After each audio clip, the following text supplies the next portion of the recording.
Hello guys, welcome on my YouTube channel Compteria.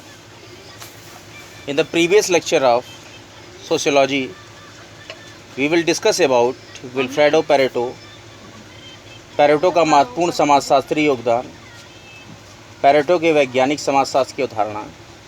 Now before wasting our time, we will start our new lecture. तर्कसंगत और अतर्कसंगत क्रियाओं की अवधारणा. Pareto ने अपने अध्ययन में समाज में पाई जाने वाली मानवीय क्रियाओं का वर्गीकरण दो भागों में किया है, logical actions and second non logical actions. Pareto के अनुसार प्रत्येक सामाजिक घटना के दो पहलू हो सकते हैं. पहला, जैसा कि यह घटना वास्तव में है. दूसरा, जैसे कि यह किसी व्यक्ति विशेष के मस्तिष्क में अंकित है. प्रथम को पेरेटो ने वस्तुनिष्ठ तथा दूसरे को व्यक्तिनिष्ठ कहा है. ऐसे कार्य जो लक्ष्य और साधन की दृष्टि से अनुभव सिद्ध और तर्कसंगत होते हैं, उन्हें वस्तुनिष्ठ एवं तर्कसंगत क्रियाएं कहते हैं. पेरेटो के लिए क्रिया की प्रमुख विशेषता तर्क के साथ उसका संबंध है. प्रत्येक क्रिया का एक तार्किक आधार होता है. यह आवश्यक नहीं है कि तार्किक आधार सर्वमान्य या सबके द्वारा स्वीकृत या प्रयोगसिद्ध हो. क्रिया को करने वाले कर्ता के अपने दृष्टिकोण से उस क्रिया का कोई तार्किक आधार हो सकता है और उसी तार्किक आधार पर वह क्रिया के औचित्य को दर्शाने का प्रयास करे. पेरेटो ने इसे भ्रांत तर्क कहा है. पेरेटो के अनुसार सामाजिक निषेध अतर्क संगत होता है, लेकिन अतर्क संगत उपयोगी भी हो सकता है. पेरेटो के अनुसार अतर्क संगत क्रियाओं को निरर्थक या व्याधिकी समझना बहुत बड़ी भूल है. विशिष्ट चालक की अवधारणा. पेरेटो ने मानव व्यवहार के दो पक्ष बतलाए हैं. स्थिर पक्ष, जिसे विशिष्ट चालक कहते हैं, परिवर्तनशील या अस्थिर पक्ष, जिसे भ्रांत तर्क कहते हैं. पेरेटो का विशिष्ट चालक विशेष प्रकार की प्रेरणाएं हैं जो प्रेरणाओं की अपेक्षा अधिक स्थिर होते हैं. विशिष्ट चालक मूल प्रवृत्तियों और भावनाओं की अभिव्यक्ति है. विशिष्ट चालक की तीन प्रमुख विशेषताएं हैं. विशिष्ट चालक अपेक्षाकृत अधिक स्थिर होते हैं. विशिष्ट चालक मूल प्रवृत्तियों एवं भावनाओं की अभिव्यक्ति होते हैं. विशिष्ट चालक में तार्किक आधार नहीं होते, फिर भी इन्हें समझाया जा सकता है. इस प्रकार विशिष्ट चालक आल्पर्ट द्वारा वर्णित शक्तिशाली प्रतिक्षेप और पिट्राजिट्स्की द्वारा उल्लिखित संवेगवादी से संबंधित है. पेरेटो ने 50 विशिष्ट चालकों का उल्लेख किया है. 6 भागों में वर्गीकृत किए जा सकते हैं, क्रमशः सम्मिलन के विशिष्ट चालक, समूह के स्थायित्व के विशिष्ट चालक, बाह्य क्रियाओं द्वारा भावनाओं की अभिव्यक्ति के विशिष्ट चालक, सामाजिक रूप से संबंधित विशिष्ट चालक, काम संबंधी विशिष्ट चालक, व्यक्ति के संगठन के विशिष्ट चालक. विशिष्ट चालक मानवीय व्यवहार को निर्धारित करने में ही नहीं अपितु उसे नियंत्रित करने में भी महत्वपूर्ण होते हैं. भ्रांत तर्क की अवधारणा. मनुष्य एक सामाजिक प्राणी है और सामाजिक प्राणी के रूप में वो अनेक प्रकार की क्रियाएं और व्यवहार करता है. मनुष्य अपने व्यवहार का या कार्य के औचित्य को प्रमाणित करने के लिए अपनी प्रकृति, परिस्थितियों और आदेशों के अनुसार अनेक युक्तियां या सफाइयां पेश करता है. इन्हीं को पेरेटो ने भ्रांत तर्क कहा है.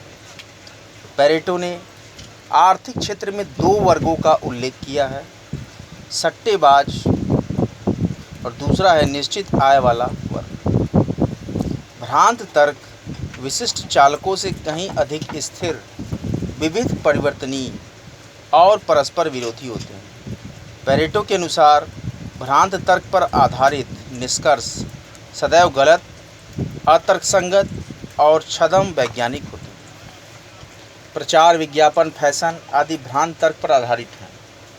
पेरेटो के अनुसार प्रगति, संगठन, न्याय, समानता, प्रजातंत्र, समाजवाद, राष्ट्रीयतावाद आदि अवधारणाएं और मानवता का धर्म आदि सिद्धांत किसी न किसी रूप में भ्रांत तर्कों पर आधारित है। पेरेटो के अनुसार भ्रांतों के 4 वर्ग हैं: घोषणाएं, अधिकार या सत्ता, भावना या सिद्धांतों से अनुरूपता और मौखिक प्रमाण। पेरेटो का मत है कि ये आवश्यक नहीं कि प्रत्येक सत्य उपयोगी हो और प्रत्येक अंधविश्वास हानिकारक ही है। अभिजात वर्ग के परिभ्रमण की अवधारणा। प्रत्येक समाज में किसी न किसी आधार पर ऊंच नीच का एक संस्तरण अवश्य होता है, जिसमें मुख्य रूप से 2 वर्ग, उच्च वर्ग और निम्न वर्ग पाए जाते हैं। उच्च वर्ग के लोग निम्न वर्ग की अपेक्षा अधिक चतुर, बुद्धिमान, कुशल, समर्थ और चतुर होते हैं। समाज को संचालित करने की शक्ति इन्हीं के हाथ में होती है। इसी वर्ग को पेरेटो ने अभिजात वर्ग कहा है। अभिजात वर्ग अधिक स्थिर नहीं होता है। अपने जीवन में प्राप्त सफलता से निम्न वर्ग का व्यक्ति उच्च वर्ग में और असफलता से उच्च वर्ग के व्यक्ति निम्न वर्ग में आते रहते हैं।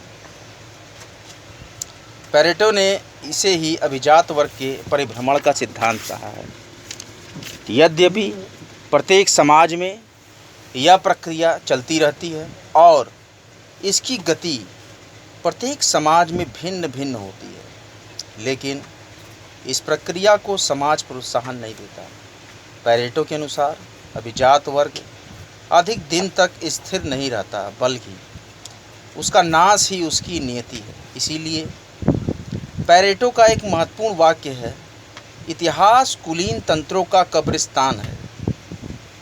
अभिजात वर्ग समाज में होने वाले इस परिभ्रमण को रोकने का प्रयास करते हैं, क्योंकि निम्न वर्ग के कुशल लोगों के उच्च वर्ग में शामिल होने से इनकी शक्ति और प्रतिष्ठा में कमी आती है। पेरेटो के अनुसार पुराने कुलीन तंत्र का अंत और उसकी जगह नवीन किंतु कठोर सैनिक कुलीन तंत्र का जन्म अवश्य होगा, परंतु इस नवीन व्यवस्था का सृजन निम्न वर्ग के लोगों द्वारा ही होगा। जब अभिजन वर्ग के गुणों में हीनता लक्षित होती है, तभी इनका पतन भी आरंभ होता है। सामाजिक परिवर्तन का चक्री सिद्धांत।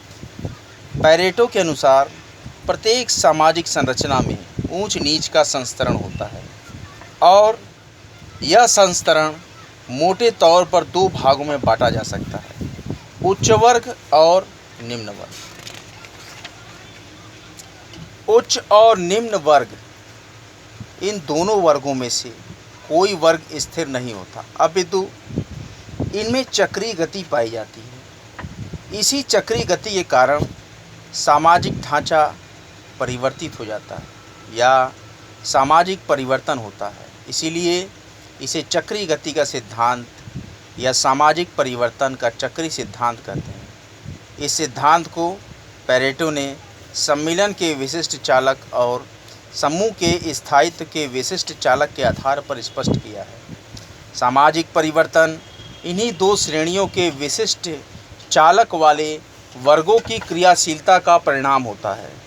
प्रथम वर्ग में सम्मिलन के विशिष्ट चालक और द्वितीय वर्ग में समूह के स्थायित्व का विशिष्ट चालक अधिक क्रियाशील होता है। प्रथम वर्ग तात्कालिक स्वार्थों पर और द्वितीय वर्ग आदर्शवादी लक्ष्यों पर अधिक विश्वास करता है।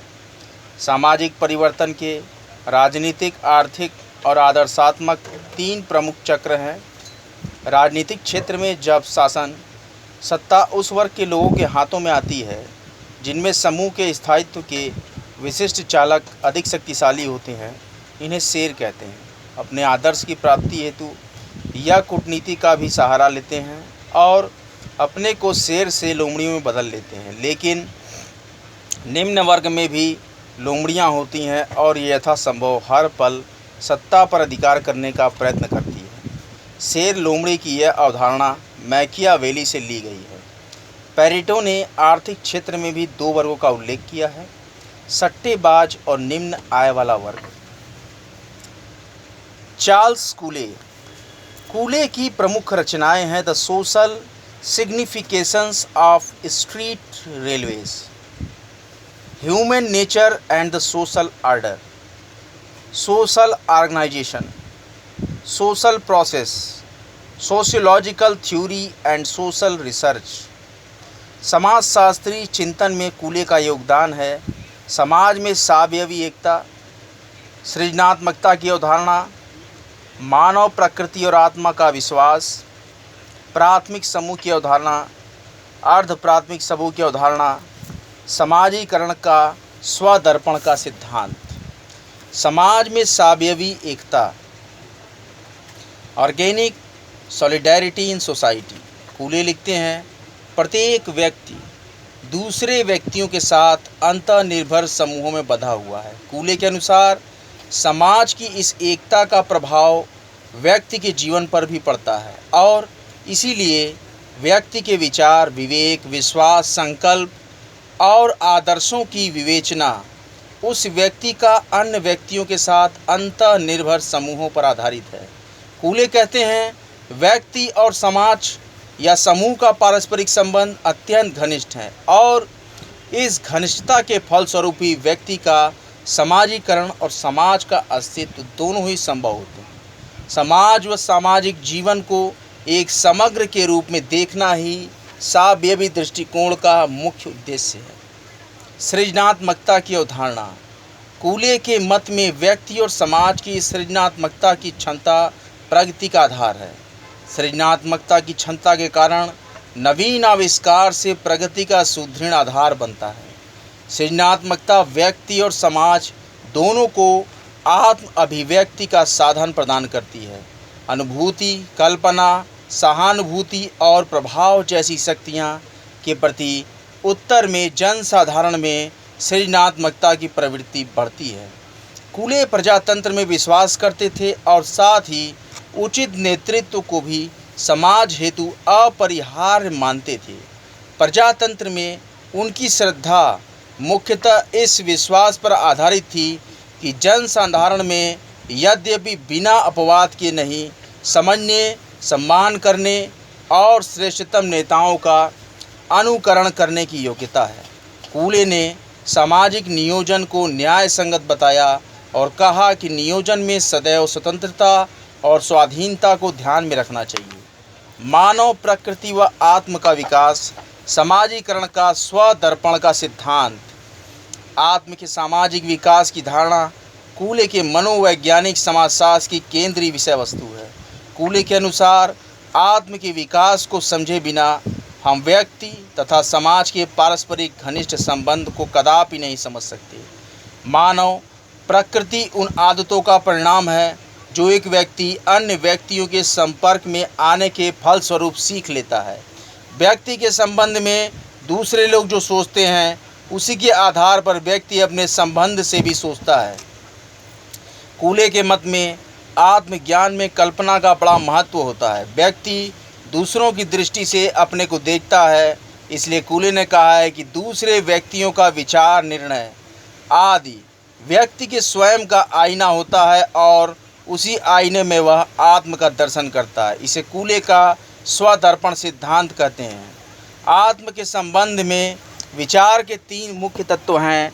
दूसरे की दृष्टि में अपनी आकृति की कल्पना, उस आकृति के संबंध में दूसरों के मूल्यांकन की कल्पना और अपने प्रति किसी प्रकार की अनुभूति। प्राथमिक समूह, प्राइमरी ग्रुप। प्राथमिक समूह की अवधारणा से हमारा परिचय सर्वप्रथम कूले ने सन 1909 में अपनी पुस्तक सोशल ऑर्गेनाइजेशन में कराया। समाजशास्त्री साहित्य में इस अवधारणा को प्रचलित करने का प्रमुख उद्देश्य इसके द्वारा उन समूहों का बोध कराना था जो बच्चे के व्यक्तित्व के निर्माण में और व्यक्ति को आंतरिक संतुष्टि प्रदान करने में आधार बनते हैं। कूले के अनुसार प्राथमिक समूहों से तात्पर्य उन समूहों से है जिनकी विशेषता आमने सामने का घनिष्ठ संबंध और सहयोग है। इस प्रकार के समूह अनेक अर्थों में प्राथमिक होते हैं और वह भी मुख्यतः इस अर्थ में कि व्यक्ति के सामाजिक स्वभाव व आदर्शों के निर्माण में मूलभूत होते हैं। प्राथमिक समूह वास्तव में घनिष्ठ समूह होता है जिसके सदस्यों में अत्यधिक सहयोगी संबंध, सहानुभूति और सद्भावना देखने को मिलती है। कूले ने 3 महत्वपूर्ण प्राथमिक समूहों का उल्लेख किया है: परिवार, बच्चों के खेल के साथियों के समूह, पड़ोस या वयस्कों का सामूहिक समूह। प्राथमिक समूह 2 कारणों से महत्वपूर्ण होते हैं। प्रथम तो ये कि ये समूह सार्वभौमिक होते हैं, अर्थात सभी समाजों तथा सभी युगों में पाए जाते हैं। दूसरे ये कि समूह व्यक्तित्व के निर्माण पर अपना प्रथम तथा आधारभूत प्रभाव डालते हैं। कूले ने कहा है कि ये समूह व्यक्ति के अनुभव और समाज के विकास में सर्वप्रथम स्थान रखता है। प्राथमिक समूहों से ही व्यक्ति को अपनी सांस्कृतिक की विशेषताओं का ज्ञान होता है। प्राथमिक समूहों में ही हम सर्वप्रथम अपनी सामाजिक भावनाओं को सृजनात्मक अभिव्यक्ति प्रदान करते हैं। हमारी सामाजिक रूढ़ियों और परंपराओं का जन्म इन्हीं समूहों से होता है। इनमें ही हमारी निष्ठाओं का विकास होता है। प्राथमिक समूह मानवीकरण करने वाले एक शक्तिशाली एजेंट होते हैं। कूले के अनुसार पशु प्रवृत्तियों का मानवीकरण ही संभवतः सबसे बड़ी सेवा है जो प्राथमिक समूह करते हैं। कूले ने इन्हें मानव स्वभाव की पोशिका कहा है। पितृम सोरोकिन पिट्सबर्ग विश्वविद्यालय में समाजशास्त्र के संस्थापक, प्रोफेसर और विभागाध्यक्ष रहे। रूसी सरकार द्वारा निर्वासित होने पर 1921 में अपने मित्र चेकोस्लोविया के राष्ट्रपति मार्शाक के पास चले गए। 1930 से मृत्यु पर्यंत सोरोकिन हार्वर्ड विश्वविद्यालय के विभागाध्यक्ष रहे। सोरोकिन की प्रमुख रचनाओं में crime and punishment, elements of sociology, system of sociology, the sociology of revolution, contemporary sociological theories, social and cultural dynamics, the crisis of our age, man and society in calamity, society, culture and personality. समाजशास्त्र में Sorokin का योगदान समाजशास्त्र का विज्ञान तथा आधुनिक समाजशास्त्री सिद्धांत, सामाजिक स्तरीकरण, सामाजिक गतिशीलता, संस्कृति के प्रकार, चेतनात्मक संस्कृति, भावनात्मक संस्कृति और आदर्शात्मक संस्कृति, सामाजिक परिवर्तन का सिद्धांत, सामाजिक सांस्कृतिक गतिशीलता, क्रांति का समाजशास्त्र। सोरोकिन के अनुसार समाजशास्त्र सामाजिक सांस्कृतिक घटनाओं के सामान्य स्वरूपों, प्रारूपों और अनेक प्रकार के अन्य संबंधों का सामान्य विज्ञान है। सामाजिक स्तरीकरण। सोरोकिन ने लिखा है कि सामाजिक स्तरीकरण का अर्थ एक जनसंख्या विशेष का ऊंच नीच के संस्तरणात्मक अध्यारोपित वर्ग में विभेदीकरण है।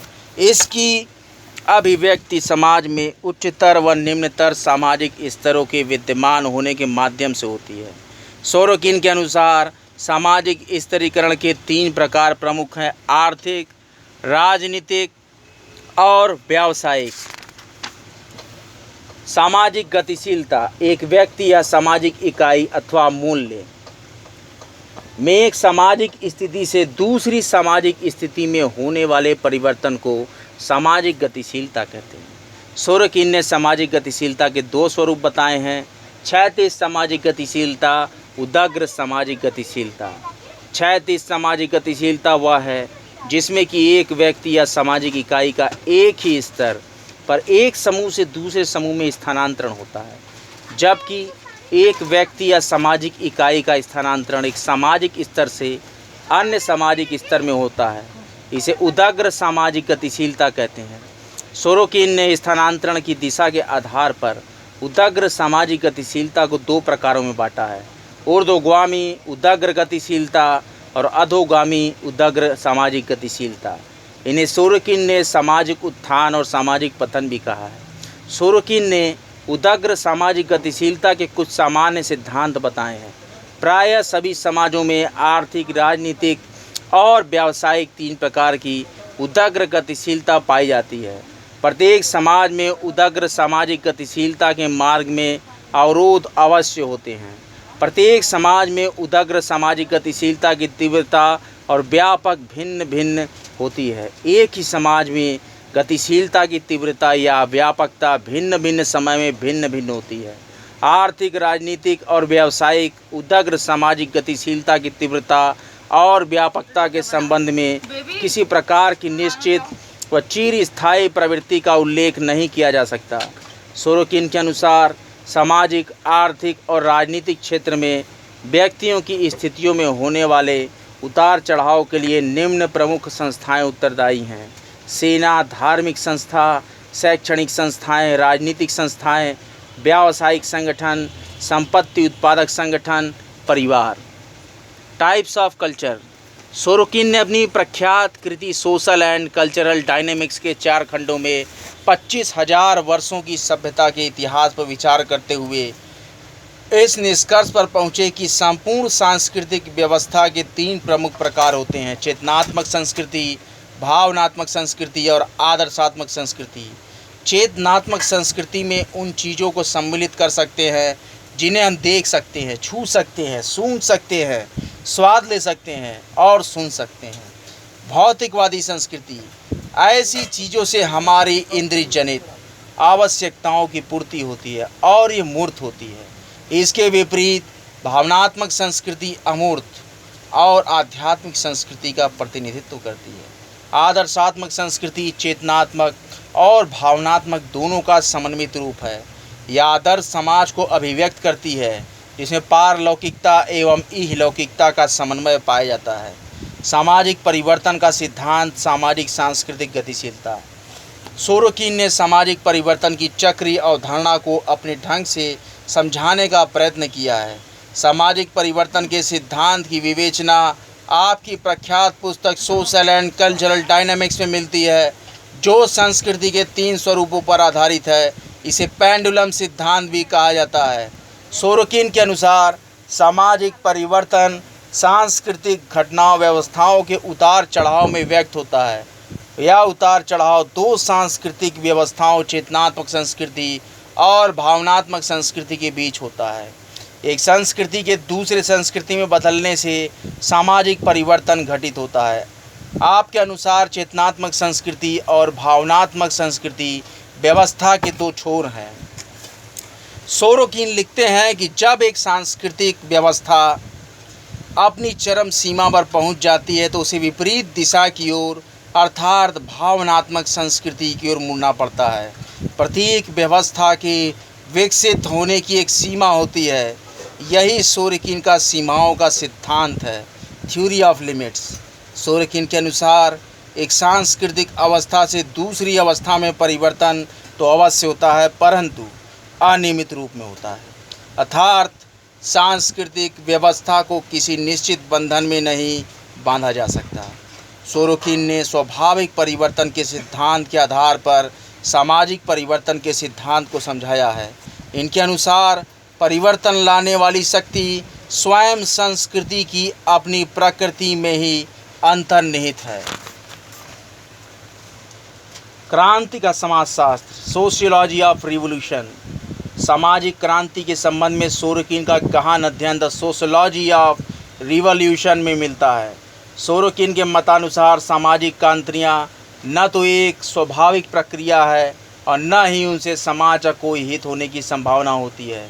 सामाजिक क्रांति वह व्याधि की अवस्था है जिसमें एक ओर लोगों के व्यवहार में और दूसरी ओर उनके मस्तिष्क में विचारधारा, विश्वासों और मूल्यांकन में परिवर्तन होते हैं। क्रांति के कारण सामाजिक ढांचा अव्यवस्थित हो जाता है। आर्थिक और कानूनी दृष्टि से क्रांति के समय 2 प्रमुख वर्ग स्पष्ट हो जाते हैं, जो किसी भी क्रांति में सक्रिय भाग लेते हैं, दूसरा जो किसी भी क्रांति में सक्रिय भाग नहीं लेते हैं। समाज में क्रांति न उत्पन्न होने पाए, इसके लिए सोरोकिन ने एक बार 4 सूत्रीय कार्यक्रम की रूपरेखा प्रस्तुत की। इसमें पहला, किसी भी सुधार कार्यक्रम में मानवीय स्वभाव तथा विकास के आधारभूत सिद्धांतों का ध्यान अवश्य रखना चाहिए। दूसरा, उस समय के लोगों तथा उनकी आवश्यकताओं, इच्छाओं तथा भावनाओं के संबंध में वैज्ञानिक जानकारी प्राप्त करने के लिए सामाजिक अवस्था का ठोस अध्ययन किया जाना चाहिए। तीसरा, किसी भी सुधार कार्यक्रम की सफलता हेतु उसे छोटे पैमाने पर लागू करके उसकी परीक्षा कर लेनी चाहिए। पायलट प्रोजेक्ट है ये। चौथा, सुधार कार्यक्रम वैज्ञानिक एवं संवैधानिक नियमों के दायरे में ही होने चाहिए। सोरोकिन का दृढ़ विश्वास था कि संघर्षों और युद्धों का अंत करने के लिए संसार में एक रचनात्मक, यथार्थ, परार्थवादी व्यवस्था की स्थापना परमावश्यक है। आज का लेक्चर यहीं तक। अगले लेक्चर में मैं आपको पढ़ाऊँगा टालकाट पार्सन्स की समाजशास्त्र में योगदान, सामाजिक संरचना में प्रमुख प्रारूप। कॉम्टेरिया यूट्यूब चैनल पर पूर्णतः निःशुल्क है। कॉम्टेरिया लेक्चर्स को ज़्यादा से ज़्यादा शेयर करें, चैनल को लाइक करें, सब्सक्राइब करें और बेल आइकन को ज़रूर प्रेस कर दें। टीकाकरण ज़रूर से कराएं। कोरोना के खिलाफ़ मुहिम में मेरे साथ खड़े हो जाएं और ज़्यादा से ज़्यादा टीकाकरण कराएं। ज़्यादा से ज़्यादा टीकाकरण कराना, स्वस्थ भारत का निर्माण करना, इस स्लोगन को याद रखें और निरंतर टीकाकरण कराते रहें। लेक्चर्स को ज़्यादा से ज़्यादा ज़रूरतमंदों तक शेयर करें। सोशियोलॉजी पीजीटी के फॉर्म्स की डेट बढ़ गई हैं, अब 20 मई तक ये भरे जाएंगे। जीआईसी प्रवक्ता सोशियोलॉजी की भी एग्ज़ाम डेट्स हटा दी गई हैं। तो ज़्यादा से ज़्यादा कॉम्टेरिया लेक्चर्स को सुनें, चैनल को लाइक करें, सब्सक्राइब करें। कॉम्टेरिया का एकमात्र उद्देश्य है सभी बढ़े। कॉम्टेरिया लेक्चर्स को देखने के लिए आपका बहुत बहुत धन्यवाद। हर हर महादेव।